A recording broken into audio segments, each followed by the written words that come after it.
Wala tay mga kakulian nga na tagamtaman apan adunay usa ka insidente nga gi-report o gi-blatter. Ana ay usa ka individual nga gipabuthan sila while nag-conduct sila og Christmas party. So immediately ang atong kwerpo sa kapulisan sa Police Station 7 ni responding adto sa area ug nag-conduct sila og investigation.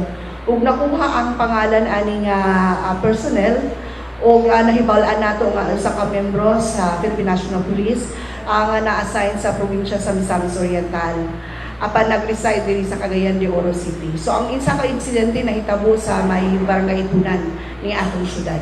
So sa investigation sa atong pulis na ay nagpabutos, immediately nag-conduct og investigation and hot-pursuit operation base ni ining mao nga reklamo.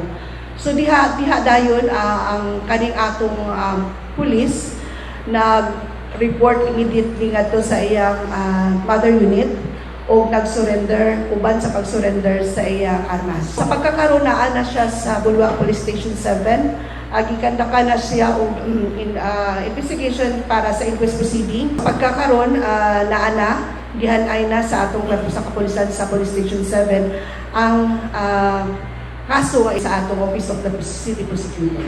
Version pod sa suspetsado, gibadlong nga dili magpabuto sa triangle tungod kay mismo ang iyang anak daw na ay natrauma na sa buto nga sa Gunson. Wala daw nagpatuo ang kaning grupo, kay grupo man yung mga silingan, and then na-feel daw niya nga pag during sa confrontation medyo i-atake siya, mao to nga nagpabutos siya sa may yutang bahin, sa simintong bahin sa dalan, which is kabaluta nga istrikto gayud ang atong PNP. Ang mandato nato niini nga ang discharge sa firearms is importante kaayo nga ang responsibility sa pagkupot niini dako kaayo kana nga tulubagon sa usa ka PNP personnel. Wala tay gitolerate niini immediately gikandakan og investigation og karon ana sa atong kamot sa atong kapulisan. Dili kini rason discharge sa iyang firearms iyang paghimuon tungod kay expected sa usa ka PNP personnel nga ang maximum tolerance. So kahibaluta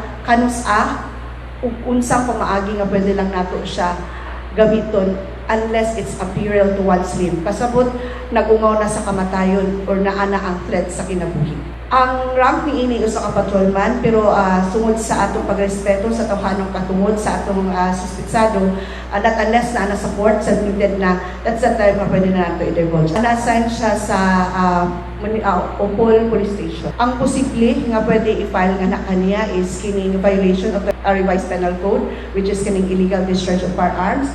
Pwede po siya nga alarm and scandal, pwede po siya nga grave threat. Apan automatic pag naay kriminal nga kaso, partner ni ini nga administrative case on misconduct. But rest assured atong ipasalig sa katawhan sa Cagayan de Oro nga ang atong Cagayan de Oro City Police Office zero tolerance gyud sa any illegal discharge of firearms or kini nga mga inani nga insidente automatic gid kana nato ma-actionan.